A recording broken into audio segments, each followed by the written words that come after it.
These movies are the definition of this meme where people who haven't read the book absolutely love the movie adaptations, but people who have read the books do not care for them at all. Now, I am a massive Harry Potter fan, and I think the movies for the most part are pretty amazing adaptations, but with two exceptions. The Order of the Phoenix and the Half-Blood Prince leave a lot out of the books that if you haven't read the books, you wouldn't know what you're missing out on. Like in the Order of the Phoenix movie, they completely cut out the Quidditch season that happens in the books, which is pretty massive because Ron plays for the team and he actually ends up leading them to huge victories, and I know they do this later in the Harry Potter movies, but it's a huge part of Ron's character in this story, and he kind of feels like he has nothing to do in the movie because they cut out this huge arc for him. And we don't get to see nearly as much as Dumbledore's army as is in the books. I understand it's a movie, you have to cut out some things, especially because the Order of the Phoenix book is so long, but there's stuff I would have loved to see, but I still do like the movie. The Half-Blood Prince is really different from the books though, because they leave out so many important pensive memories that give you so many important flashbacks. There's a ton of them in the books, and the movies leave a lot of those out. And not to mention that the movie is kind of completely different in tone than the book because it turns the story into more of like this teen romance rom-com thing. Now, like I said, I do love all the Harry Potter movies, but there's definitely some things that if you haven't read the books, you definitely just wouldn't know the greatness that you're missing. I definitely recommend if you haven't read the Harry Potter books, they're so much better than the films. I think it counts in this category for a different reason because we all know that every reader of the It book has been completely scarred by that scene that Stephen King puts at the end of the novel. I think both Percy Jackson adaptations have missed the marks in certain ways. Now, I do think the new Disney Plus version is way better than the old movies, but both of them just have failed to capture the energy of the books. But I think if you haven't read the Percy Jackson books, you'd probably watch either of these and think they're perfectly fine fantasy stories, and that's what they are. But the Percy Jackson books are just so amazing, and these have really not captured the tone right. One of my hottest takes ever is that I do not think World War Z is a good movie whatsoever. I find it to just be dull and boring. I don't know how people think this is like an exciting zombie movie, but the thing is, this is completely different than the World War Z book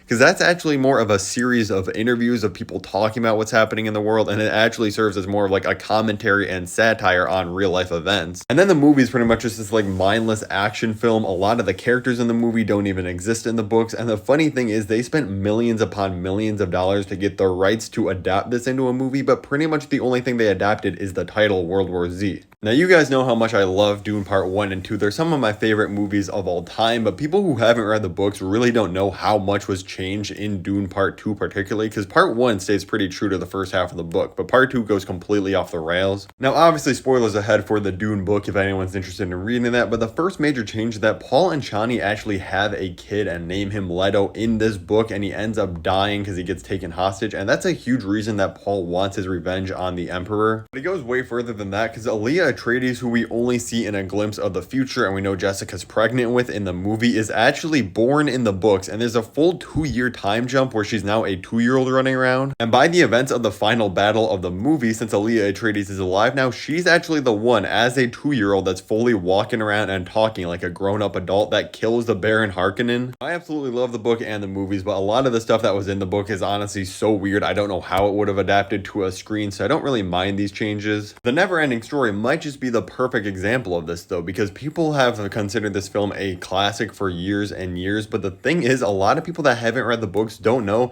that this is only pretty much the beginning of the book, and they completely just disregard the second half of it. And then they made a sequel to it that just ignored the second half of the book, pretty much making sure that that part of the story and all the themes and importance of it never got told, which is kind of absolutely bizarre if you really think about it. There's a ton more examples of this, so if you want a part 2, hit the like button and comment any movie adaptations you think should be included in the next one.